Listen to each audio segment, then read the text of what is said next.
Good afternoon. Call to order the Board of Adjustment meeting of January 17th. We have a quorum. Do we have, are we ready to receive the minutes of the January 3rd, 2019 meeting?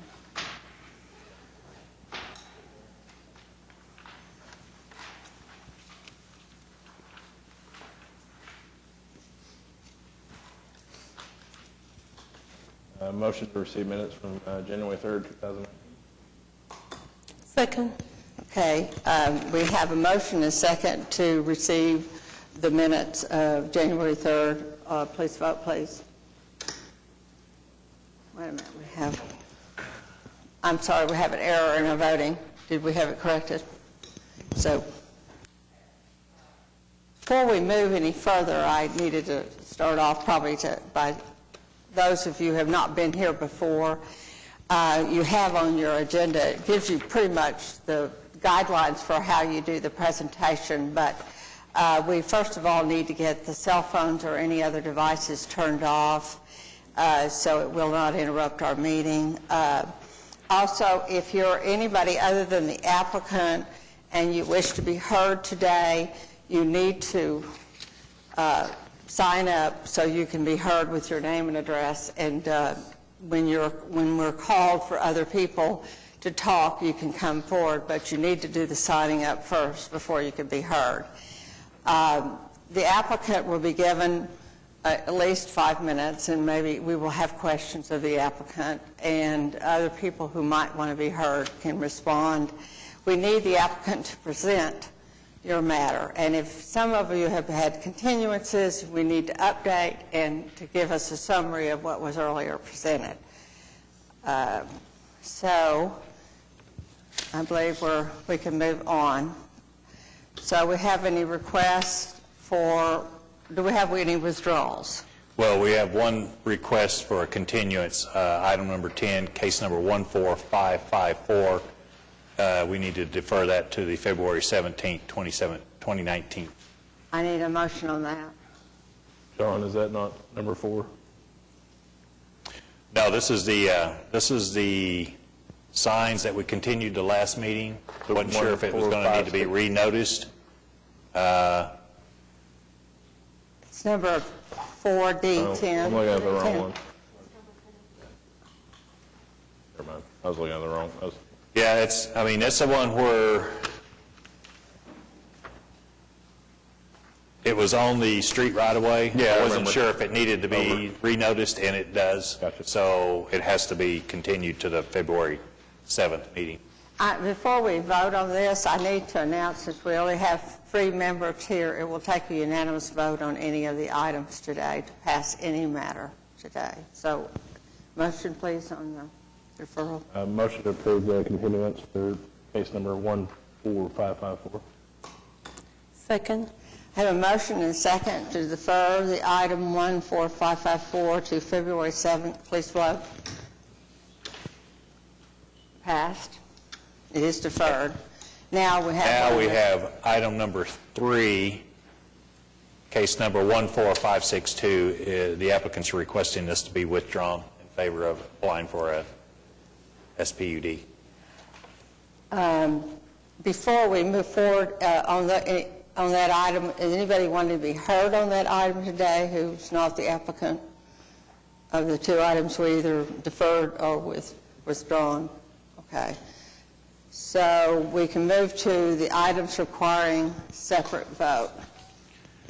Item number 1, case number 14545, request for a variance to the minimum lot size and lot width in the R1 single-family residential district located at 513 Southeast 13th Street.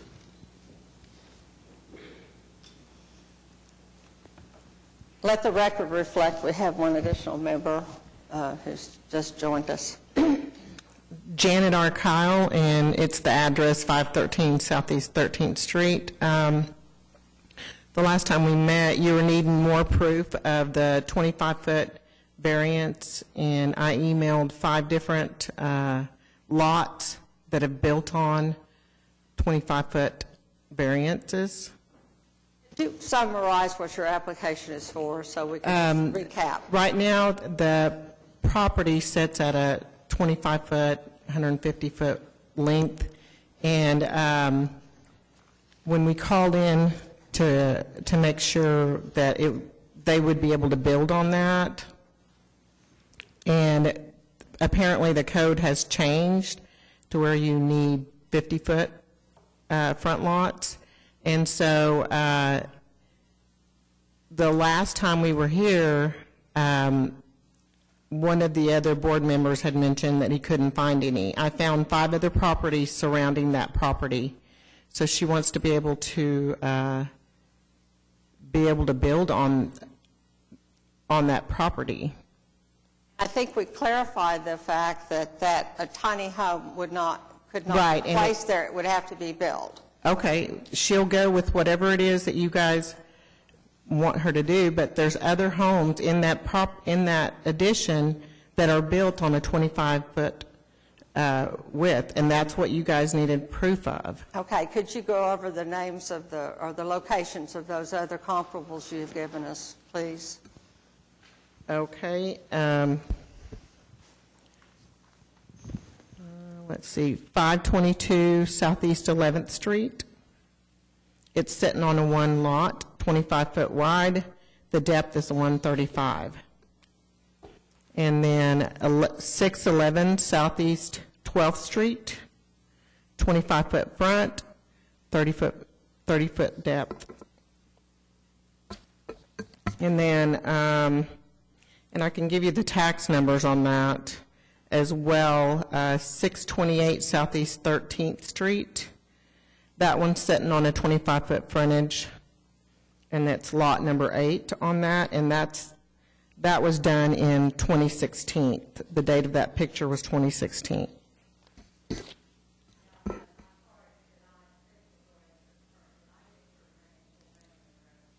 Full name and address, please, before you, for the record.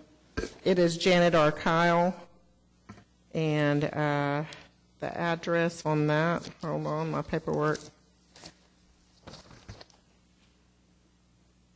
is 513 Southeast 13th Street. And your name is? My name is Lupe Mann. I'm her realtor. Okay, and your address, please. It is 19116. And you're speaking on behalf of the applicant, is that correct? I'm sorry, what? You're speaking on behalf of the applicant? Yes, ma'am. Okay, thank you. Can you go through the requisites, the statutory requisites, what should be approved today that are set forth in the memo? The hardship you have said because there's nothing else? Right now, at the way the property's set, there's no value to it. And so she wants to be able to get value on that property that someone can build on that property. Even according to, if you look at 605 Southeast 13th Street, apparently they're sitting on a 25-foot frontage, so she's willing to build whatever it is that gives them the 5-foot variance on the sides. So if it's not a tiny home, whatever the guidelines she needs to do for 800,000 square foot home, she's willing to do that, but we need the variance to be able to do that. And you had indicated she inherited that, and was the zoning different, did you say, at one time? No, the zoning's an R1, so there shouldn't be a difference. It hasn't been changed on the zoning. It's single family.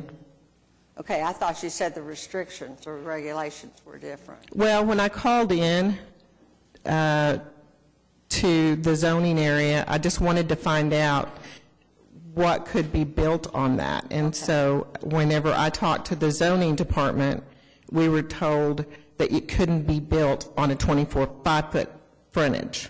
And so apparently there's other people in that addition around that lot that has built houses with a 25-foot frontage.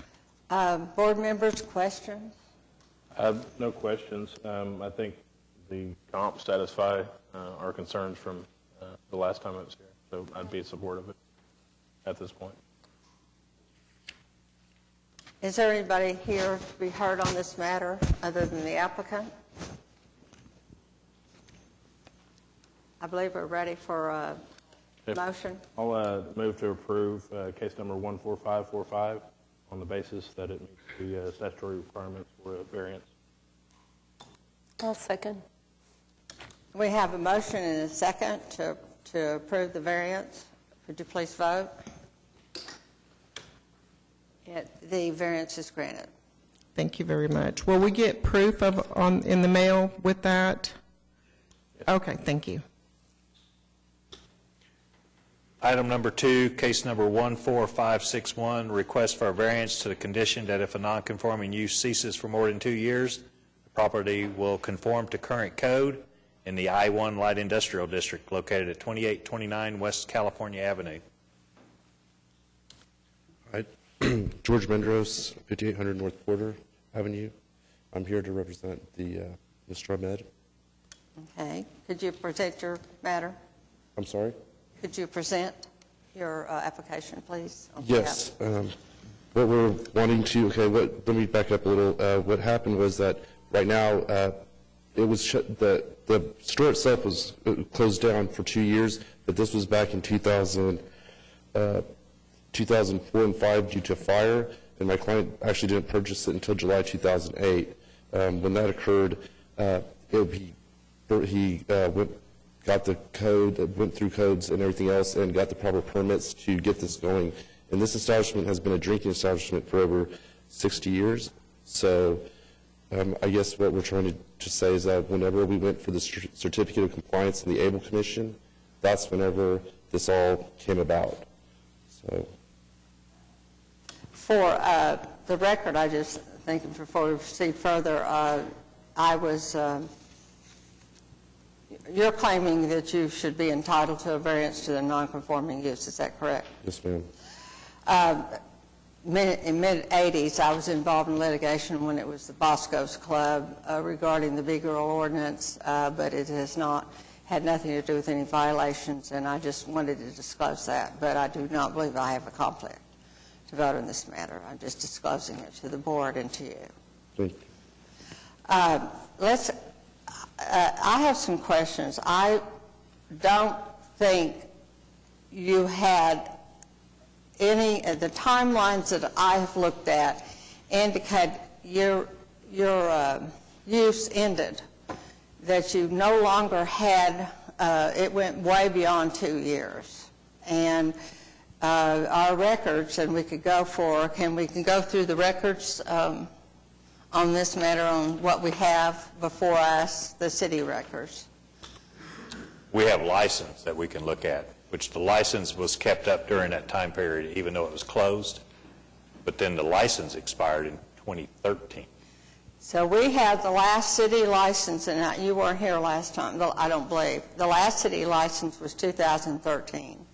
So as far as the city was concerned, that particular license expired at that time, and that is way beyond the 2 years, and that the nonconforming use had to have expired way before your application here today. Do you have anything to support otherwise? Well, I mean, we have a county license and we have a state license. We just never got the city license. And they're actually a current county and state license. The new owners, or the new people that were purchasing the property, actually went in and got the county license and the state license, but they could not get the city license because that's whenever, it's all because of the ABLE Commission, and that it was a 3.2 beer establishment, and now that they're serving 6-point and et cetera, the ABLE Commission is what generated this 2013, that the city license expired. We had asked for documentation of all documents that you had to show the operation. I have not. Have we received any copies of any state licenses for operation? Do you have them before you? I don't have them in front of me, but I do have proof of that. But you don't have any proof of any city license beyond that. Correct, just state and county. And the county assessor also has, kind of reflects that it was an inactive status, and there were several fires, but they were way back, like Correct. 2005 and maybe 2008 or 9. That's correct. And that the matters were inactive status and that kind of thing. I don't show that you were operational. We don't have any proof that you were legally operational. Well, the only time that it was shut down after the client had purchased in 2008 was in 2016, and that was just due to a roof damage due to rain and so forth. So that's the only time it was actually shut down, for 3 months, since he's owned it. And what year was that? 2016. Okay. Prior to, subsequent to 2008 and 2009, were you shut down? If you know. He performed, in 2008 when it was purchased, he bought it as a burnt unit, and so he actually went through code and everything and got it up and running and I believe there was a tenant in there by 2009. So by 2009 it was up and running. We asked for documentation to show that you were up and running, and I have not seen any documentation submitted to us other than a narrative that went into your application. I will defer to other board members for questions or anything.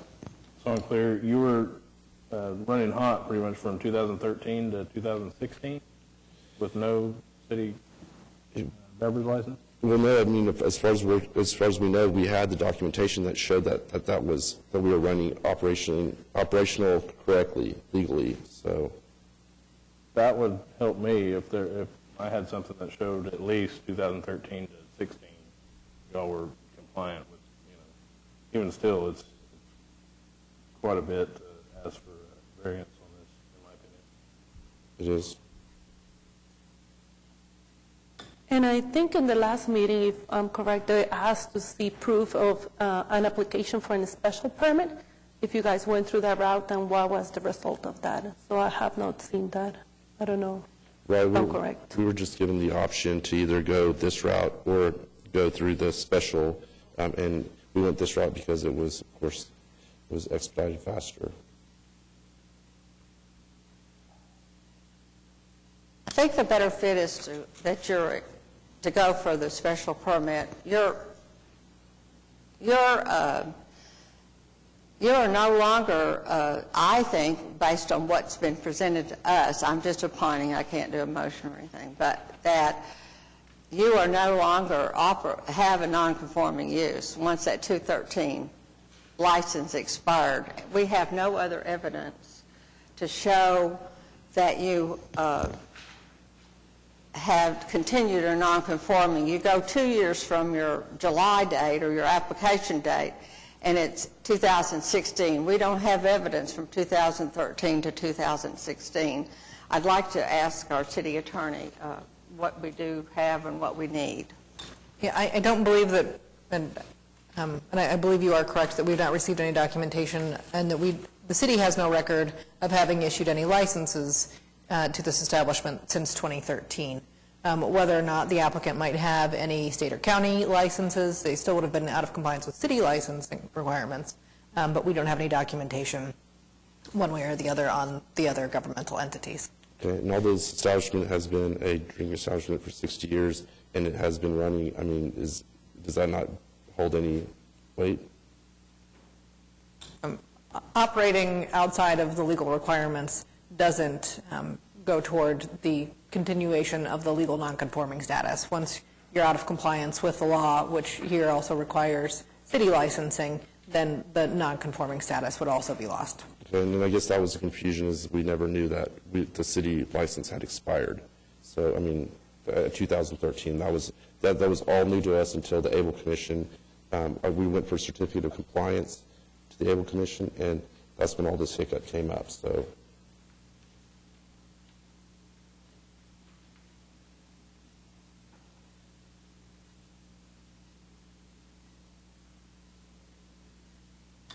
I wouldn't feel comfortable moving forward with this application. I don't know if you would like to ask for a continuance and maybe move into the special permit process. I don't know if anyone has a different opinion.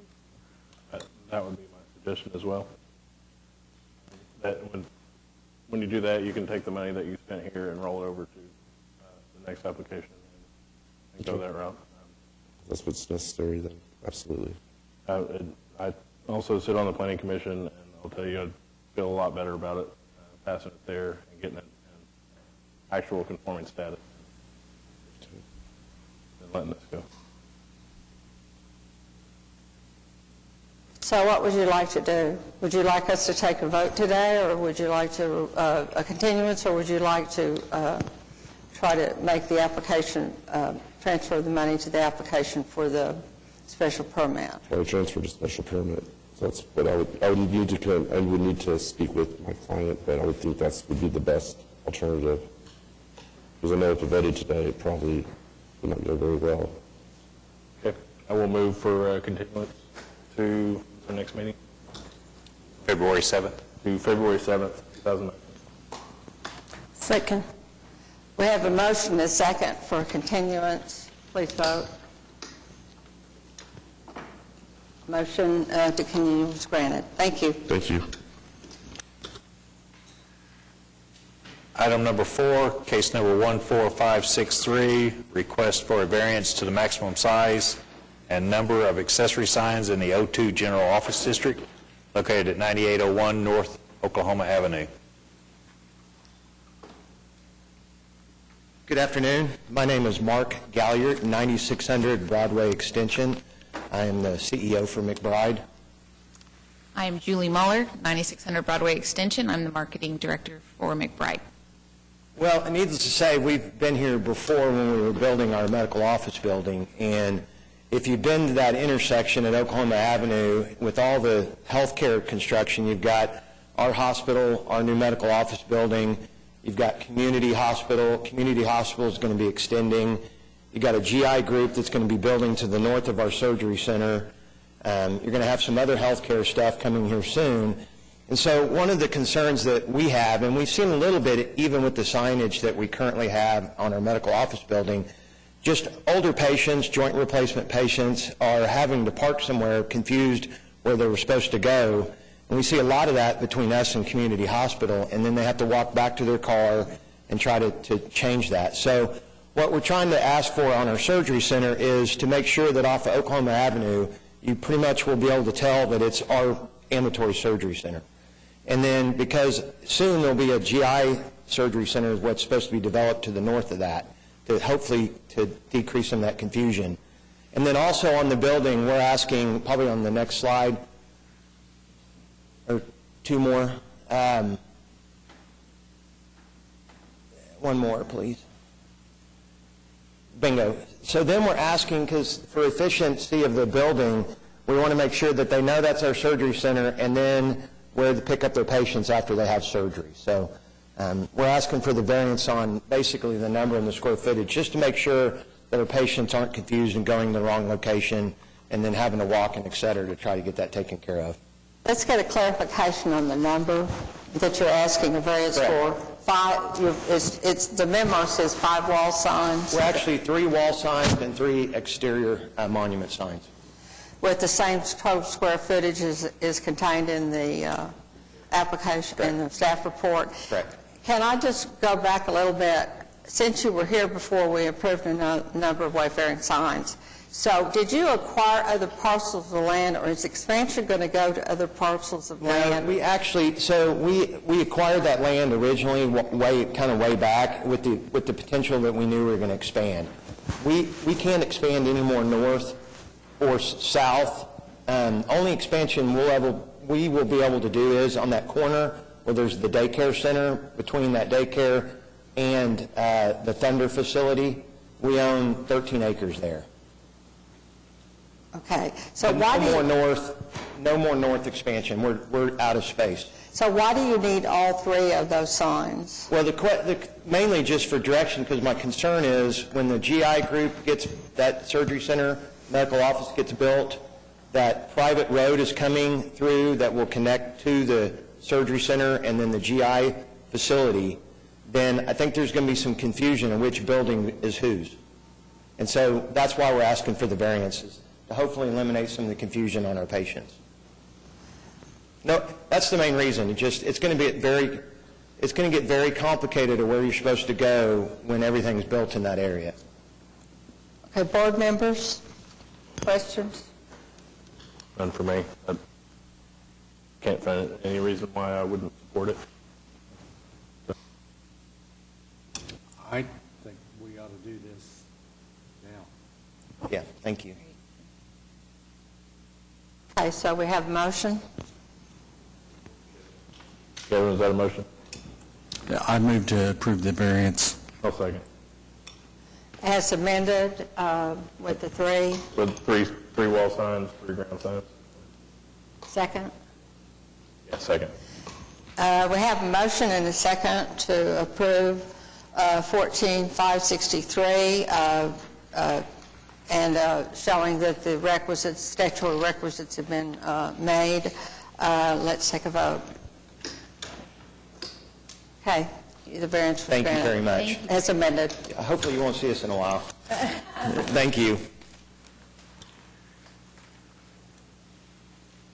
Item number 5, case number 14564, request for a variance to the maximum sign display area, number of accessory signs, electronic message display hours of operation, and size of the electronic message display in the R1 Single Family Residential District located at 8201 Southwest 44th Street. Hi, my name is Kirk Mackey. I'm here representing the Western Heights Public School District. This is a variance to sign requirements. The school district under Excuse me, could you give me your address and everything? the address of the school is 8201 Southwest 44th Street. So the school is located in an R1 district, and it is a fairly large school as far as sports categories go. It would be a 4A school, and basically it's surrounded by I-1 and I-2 occupancies. The corner where we're proposing it, if you can see my little album sheet here with all the panoramic view of what's around the sign when where we're proposing to place the sign. You can see that everybody impacted by this sign will be in industrial use.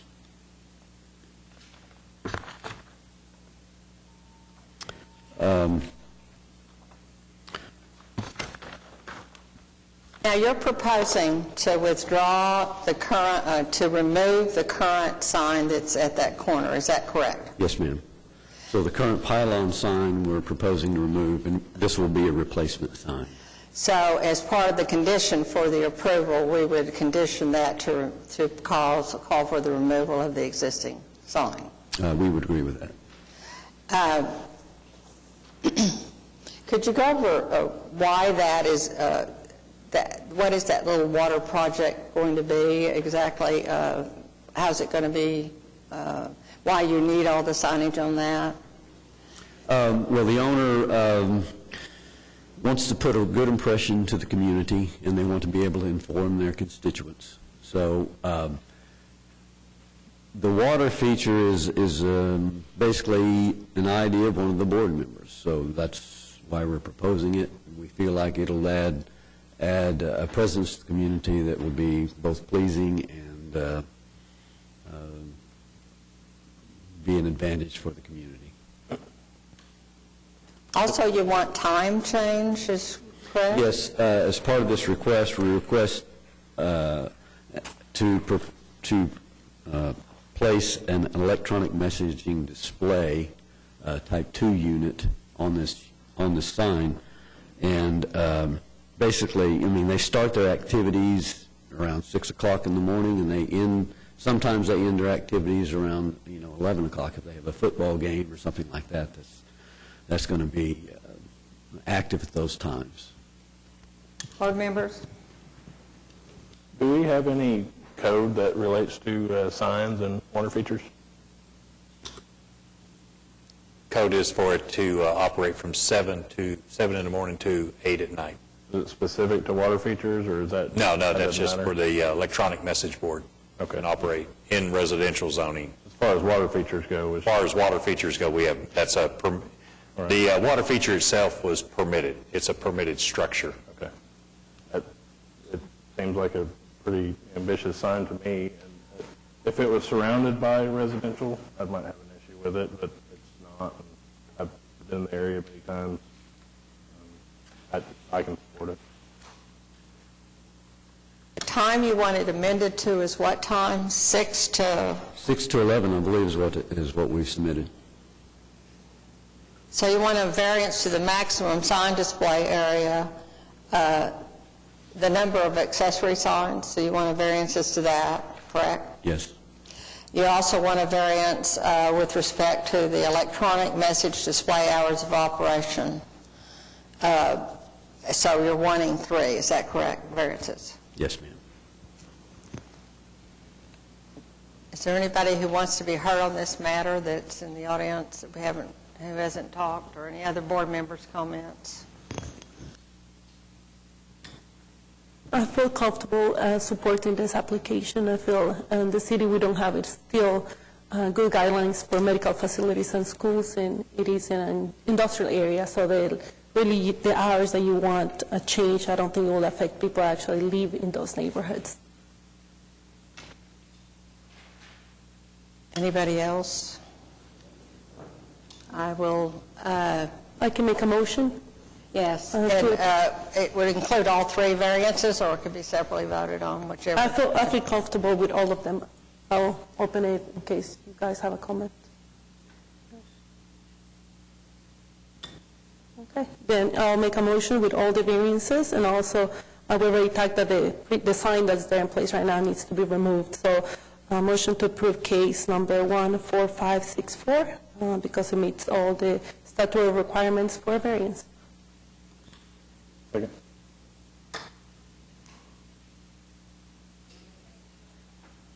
Sorry, second. Okay, we have a motion and a second as to all 3 of the variances, meeting the statutory requirements. Do we have a vote? The variance is passed. And the time constraint, and I would like to make a note, as we stated earlier, the time constraint, as we've conditioned it, and that you will remove the existing pylon that you said you were going to remove once that's signed, once the rest is up. Thank you. Yes, ma'am. The sign is actually already in a demolition contract that we've got with the demolition contractors. Thank you very much. Item number 6, case number 14565, request for a variance to the platted 40-foot front yard setback in the R1 single-family residential district located at 10901 Northwest 94th Street. Warren Peacock with WPM Design Group, representing the applicant. I'm back again asking for a building limit line variance. This one's not quite as bad as the last one I had up here, so hopefully this one will go a little bit smoother. It's around a foot is the encroachment, and so we would need to adjust the building limit line to let the encroachment go away. I noticed that the staff had talked about moving the building limit line to 39 feet 1 inch. I think we really need to move it to 38 feet 11 inches because the encroachment is actually just under a foot. I think if we don't move it a little bit further out, we're still going to have a problem. We're just under a foot that the building has extended over the limit line based on the survey. John, comments? It's not a problem for us. I mean, it's the same variance. It's just moving it a couple inches just to make sure there's not any issues with the title companies. As a surveyor, I'd kind of like to know who your surveyor is. He's not that you have to say that, I'm just, I've been using him for a long time. So, now, my surveyor is the one that surveyed the encroachment. He didn't lay the house out. okay, that's who I'm talking about. The guy Claim who no laid out the house. responsibility for laying out houses. I'm Either just the here to fix the builder or problem. that. Yeah, right. Yeah, I'm the fixer. Okay. I noticed there are other houses out there that are still for sale, and we're sure that everything else out there is according to Hoyle on this. As far as I know, this is Sundance Ridge, which has been around for a while. Matter of fact, I was involved originally in part of that subdivision. So these are nice homes out there, and I don't know of any other issues. I mean, it's just... And the land configuration in support of your comment on the application, the land configuration of the parcel is very odd and very peculiar in shape, and it would be difficult, as we have seen before in cul-de-sac kinds of situations. I don't think anybody ever gets it right. Right. This is a corner lot, so sometimes those corner lots get to be oddball shapes. Right. Then this one is. So, do I have no other comments from anybody in the audience? Any other comments from the board members? The few that I've seen already on this board, everyone is involved in a curve. Whoever that surveyor is probably should study it. You know. So do we have a motion? I'll make a motion to approve case number 14565 on the basis that it meets the statutory requirement. We have a motion and a second. I'll second. Let's signify by voting. Oh, I'm sorry. Did I leave it off? Sorry, apologize.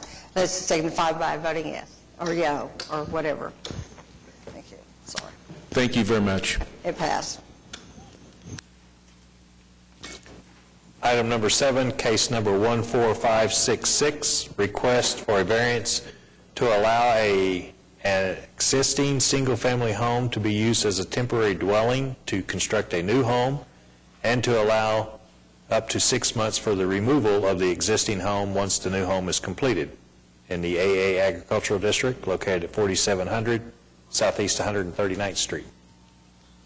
I'm Keith Green, address 4700 Southeast 139th Street. My wife and I live on an existing home on that 5 acres, which is zoned agricultural, and we want to build a new home on that same 5 acres and then remove the old house afterwards. So you're going to remove it once the other one is built, is that correct? Yes. And you can't do it within the 30 days limitation, Correct. Is that correct? Correct. So you had indicated somewhere in the memo, I saw an indication that you're requesting to 6 months. Is that going to be sufficient? One way or another, it'll get moved now, or at least not be habitable. There may still be piles of brick or things like that to be cleaned up, but the home should be. I'm more inclined to go a little longer than 6 months, maybe 9 or a year or whatever. I will defer to other board members for comments or questions. I'm good with the year. My only comment was going to be, are you sure 6 months is enough? So I wasn't, but, we brought it to 6 months thinking that's what you all would want, so. minimum is good, like minimum. Okay. Anybody else wanting to be heard on this matter? I entertain a motion. I'll make a motion to approve variance for case number 14566 on the basis that it makes the statutory requirement for variance. For a period of? For a period of 9 months? For 9 months. For a period of 9 months. Okay, we have a second? Second. Motion is second, let's vote. And it was approved for a Thank you. period up to 9 months. You have Thank an additional 3 months, sir. Appreciate it. Thank you. Item number 8, case number 14567, request for a variance to the minimum 5-acre lot size in the AA Agricultural District located at 13650 Southwest 29th Street. Hello there. I'm TJ Gatlin. I live at 2568 Fields Road in El Reno. I am looking to do a lot split on my property. I purchased 8.5 acres. I can't remember exactly what the total was. Anyhow, 8.5 acres at 13650 Southwest 29th. And right now we have a farmhouse that's perfectly livable. In fact, there's somebody living in it, and it's on 3.2 acres of the total lot there. I'm looking to split that up into 3.2 and 5.2. That way I can build a new house on the 5.2 acres. Could you go through the statutory requisites and why you think you're entitled to this approval? Other than you want to build another house and you want to be able to have a second property. Okay. Well, I don't think that, I mean, it's a perfectly good house. I'd hate to go tear down something that was built in the 40s and, you know, it's still livable. There's other things on the property, like there's 2 barns on the property, a detached garage, and then the well house as well. And everything is intact, everything's up to code. I just don't see any reason to go tear down something that's perfectly good. And the other part of the property is kind of wasted land, not farming out of it or anything like that, not using it for anything. I wanted to build a house of my own and get away from where I'm living right now. So, what about rezoning issues or anything? That's a possibility. It'd have to be done as a PUD, Plan Unit Development, for that area. It's just over 5 acres. Yes. It's just one of them is significantly smaller than 5. That's my concern. A lot of them we've looked at are just 4, and the other question, we have clear access to both properties, correct? yeah, there's a direct drive for the house, the farmhouse that's there right now. And then my thought was to put this one facing, the new house facing Frisco Road. And there's another house that's just to the south of the 5 acres on the corner. And they have a direct drive right off of Frisco, and I was going to put a drive off of Frisco as well. Are any other properties out there as small as the 3 plus acres out there? As far as I can see, there is one lot that's like, I believe it was, I can't remember, it was 2.8 or 3.8, something like that. It was either 2 or 3 acres, but I'm not 100% sure. That's what I brought him for. He's my realtor. He helped me out with this. So. But you did purchase it knowing that there were problems with the way it was set up. Is that correct? Yeah, I honestly purchased it with the intentions of expanding the house that's there and building onto it. But I decided that I would try and go this route, and instead of tearing down that house, it looked basically after I started pricing it out and everything, it was going to cost me more to do that and build the house that I wanted instead of just building the house from scratch. And again, I didn't want to go tearing down a house that was built in the 40s, and it's perfectly good house. We've done a bunch of updates to the house and things, and then so on and so forth. Board members, questions? What is the main reason for the split as it sits at 5.2 and 3.2? Basically, that way I can leave the farmhouse standing, because they told me that if I build another house on the property, I have to tear it down or make it to where it's not livable. So tear the kitchen out and the bathroom out. Something like that. I believe it was just the kitchen is what they told me. And again, it goes back to the fact that I don't want to go tear something like that down. If I split it up, then I can build my house over on the corner. So there's an HOA behind me, and the HOA had a meeting. A couple of my friends live in that neighborhood behind me, and they said that their main concern was they didn't want somebody coming in and building 1 acre tracts over there, putting in 1 acre houses, I guess, and that's not going to happen. So what I mean is, why wouldn't you just do an even lot split, like a 4.25 by 4.25? They said that they wanted to keep everything around there at 5 acre tracts, and I understand this is 8.5, I was just trying to make it to where it was, it's already, the way the surveyor did it, whenever he resurveyed the land, he split it up like that. And that was before I even owned the house. We get thrown under the bus a lot on this board. I had to have it resurveyed, and the surveyor I paid did it the same way, and it was just because the way it was fenced off. The previous homeowner farm, they had cattle on that side, and that's how it was fenced off.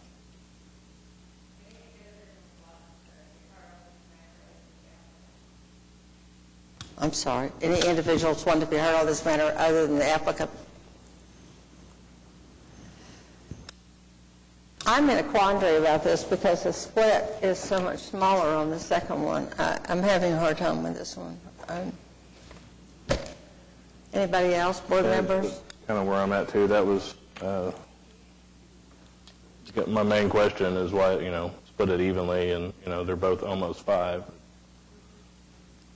I get the farming deal and the existing fence, sort of. Could you speak up and give your name?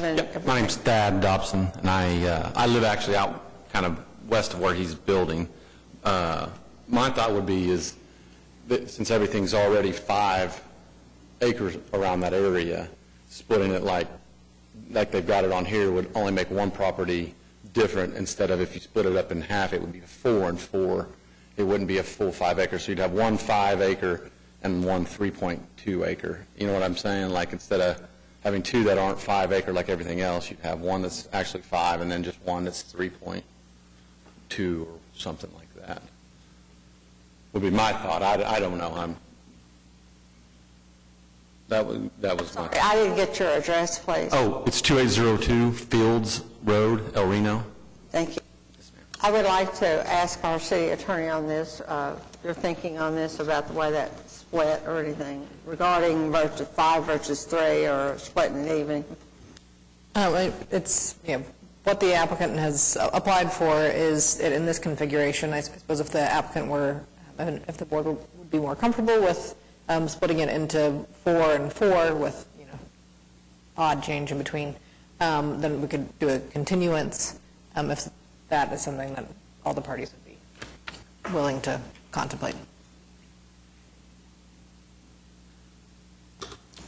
I don't know that we need to do a continuance if they want to do the 4.2. If they wanted to get it resurveyed and Sure. see it that way.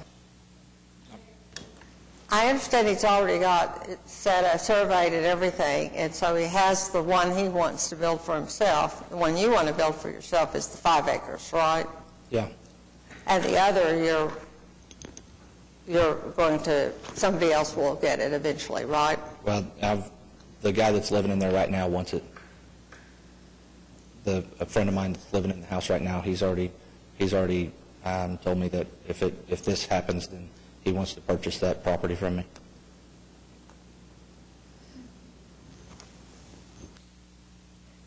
I'm just concerned because of the size of the lots, and I understand you wanted to keep one 5 acres.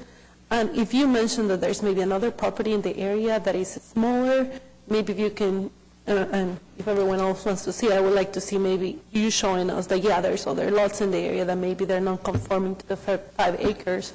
So that might make me a little bit more comfortable with this decision because an even split would make a little bit more sense. I mean, even if neither one of the lots is a 5, at least you're closer to a 5 than being at 3 acres in that area. Yeah.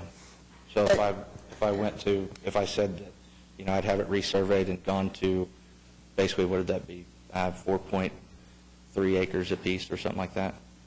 But on the other side of the coin, you would only have one parcel that's under 5. I'd have what now? You'd only have one parcel that was under 5, and you'd have one meeting the compliance and the other one getting the variance, allow the split for the variance. Yeah. So I can see that. I'm just having trouble with this. Otherwise, the house will have to be torn down or whatever you're going to do, and you don't want to do that. And there have been no objections. Weighing in on it, I think I wouldn't want him to have to go back and resurvey it and split it a different way and just allow one to be 5 and one to be 3. But I'm just having trouble with the 3 because it's so much smaller than the 5. Yeah. Do a motion, or do you want a continuance, or to think about it, or?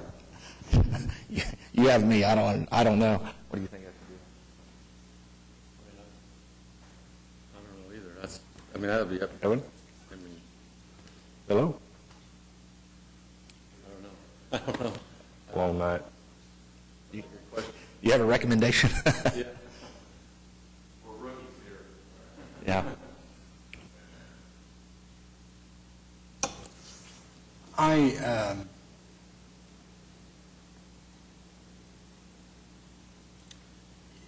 I really think, with respect to this, that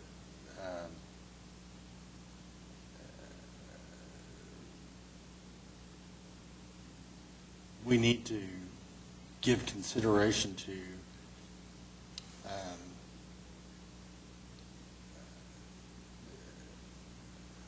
I really think that we really have to consider the fact that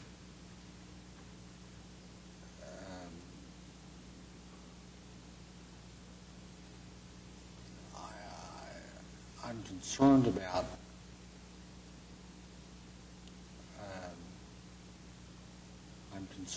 the fact that what we're doing, and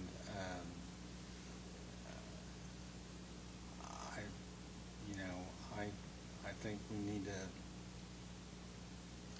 need to consider it.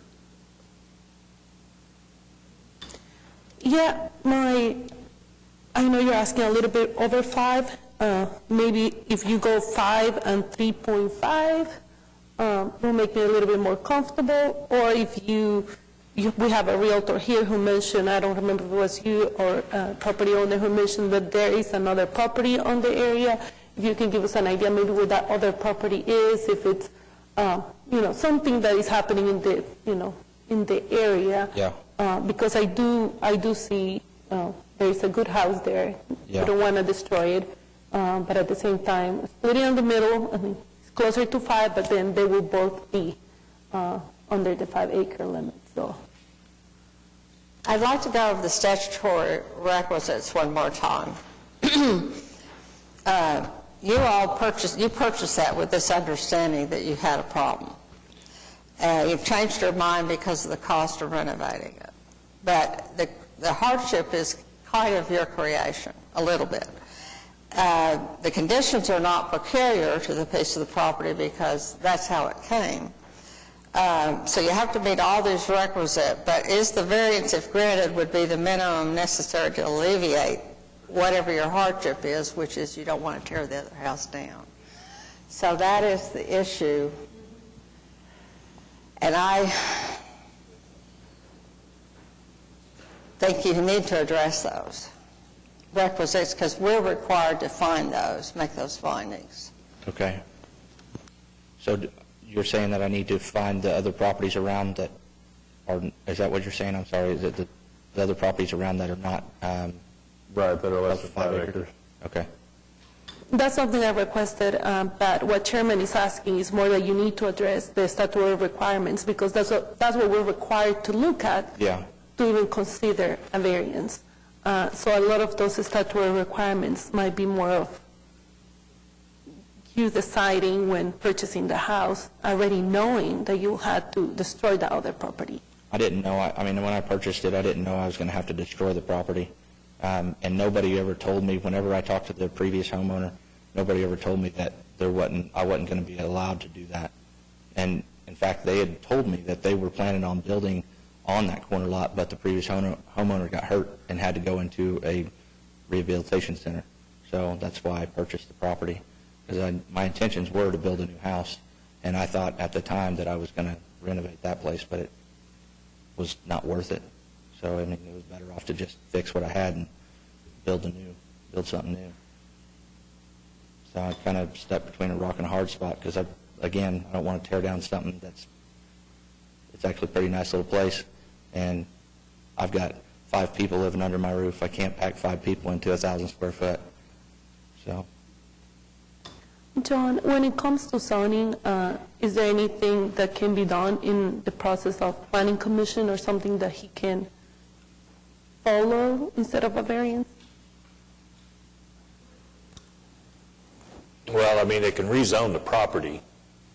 I think one of his problems is going to be about rezoning the property is... Still, you've got, you've still got to have the 5 acres, right? It's so far out, I don't believe it's going to meet the comp plan for Planning Commission and City Council. So even if they went the direction of rezoning, I think they're going to have to get the comp plan amended to be able to do this. And without staff weighing in on that, I couldn't make a decision whether that would pass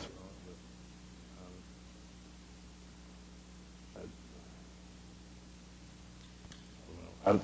Personally, I like 3.5 and 5, but just my opinion.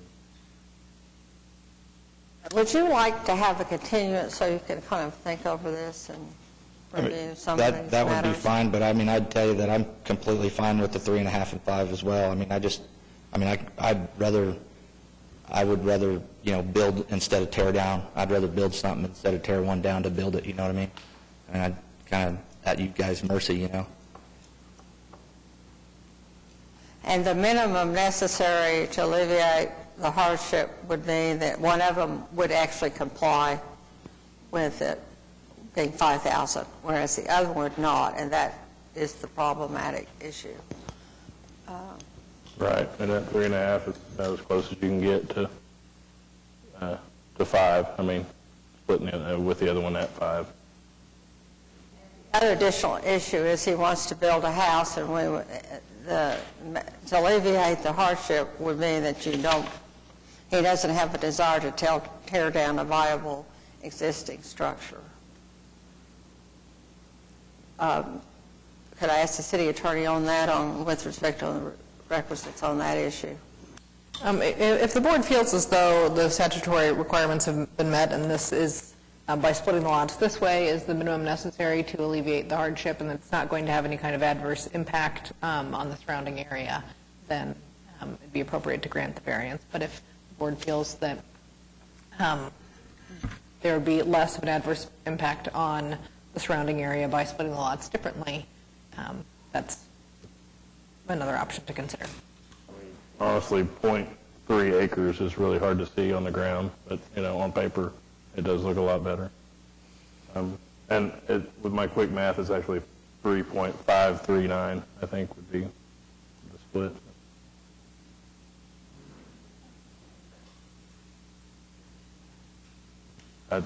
I'm okay with it at that point. Motion? Yeah, I'll motion to approve case number 14567 with the condition that one lot is 5 acres minimum, or 5 acres, and the other one is the rest of that 8.538 acres. That's just that it meets the statutory requirements to make a variance. Do we have a second? Second. Okay, we have a motion and a second to approve the variance. Let's all vote. It was granted. Thank you.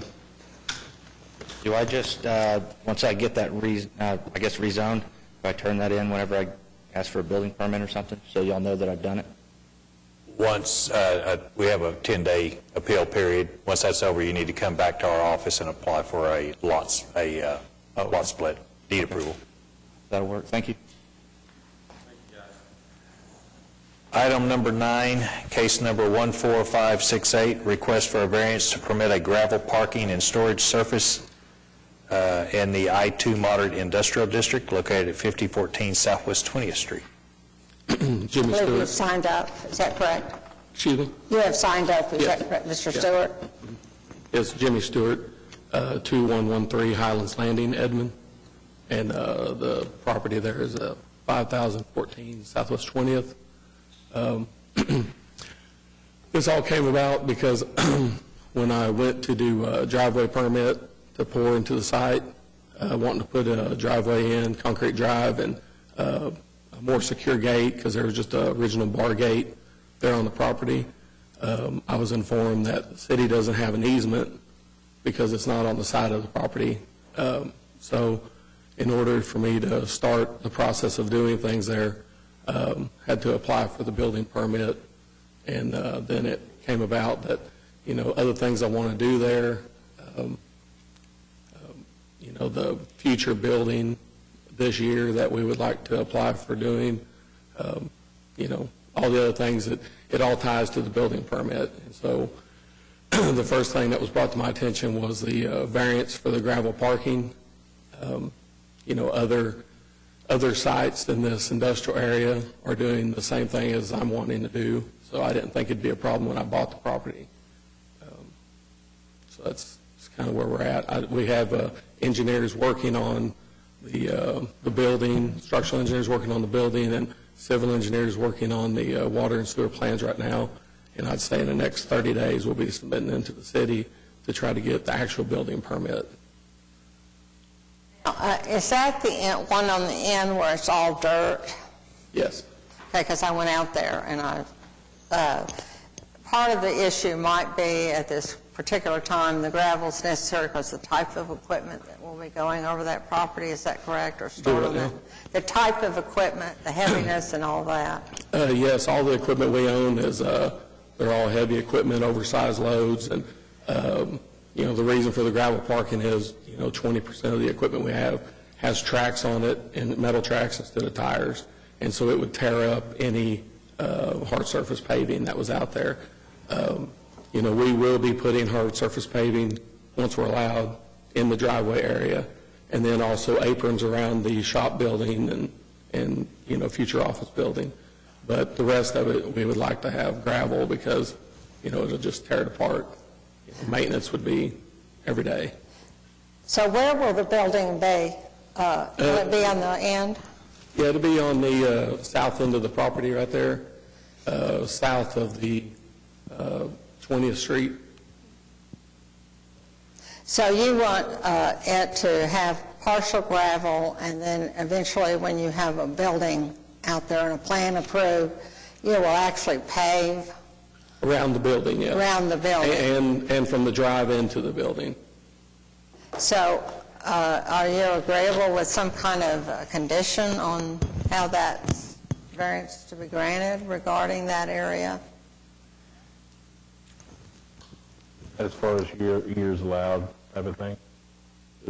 My only comment that stuck out to me was due to the weight capacity of our equipment and the fact that none of this stuff works really on a paved surface. So, if you're saying we're going to go to a paved surface, but 25% of this doesn't work on a paved surface. Right. Well, we're only going to do the paved surface, in the building and around the building. Oh, okay. Okay. Yeah, and then, when we're taking the equipment in the buildings, we'll have to lay down matting and stuff to get in the buildings to work on the equipment. Concessions have to be made every time we're using anything out there on hard surface. I'm going to weigh in on this. I don't have any problem with the concept of the gravel. I happened to be out there, and I had a couple of pieces of heavy equipment pass by me. Did you see me? Yeah. Probably. I thought something coming by me was rather sizable. I looked up. No, so I agree. You don't want, if you go and look at heavy equipment, there's reasons why you don't have 18-wheelers going down your residential streets. Right. Because I've seen some collapse a few of our bridges. So I understand you need that. I'm just trying to conceptually say mixed gravel and some surface parking in the event the plan, your building is accessed or built. John, what do you think on this? Well, I believe you're planning on hard surfacing your employee and parking for the building, correct? Yes, yes. So this would only be for the storage area of equipment.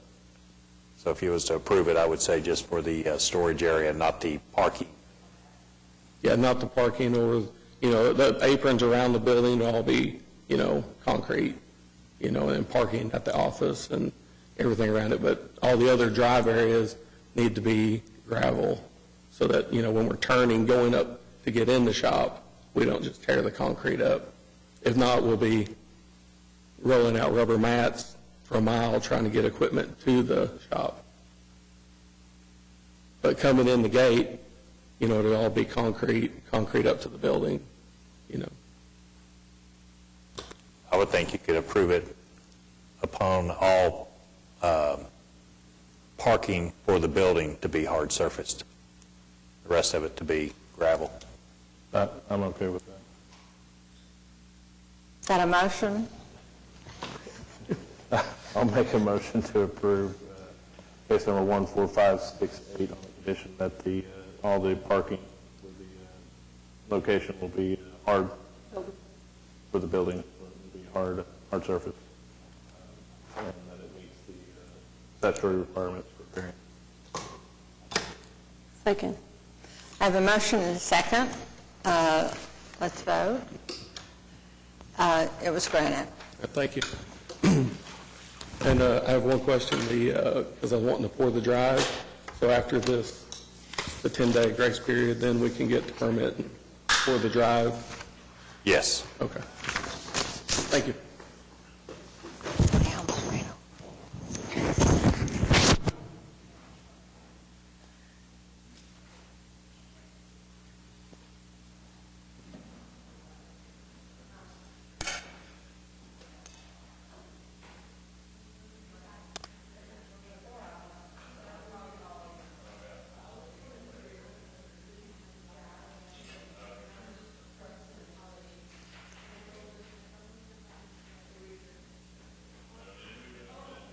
Motion to adjourn. I've done this again. We are now adjourned. Anybody else have any comments? Or? Vote yes, no, Okay, we're yay, adjourned. nay, By the whatever. way, we have another ordinance. An ordinance has been passed, and we'll hear it later on about home sharing. Thank you. We're adjourned.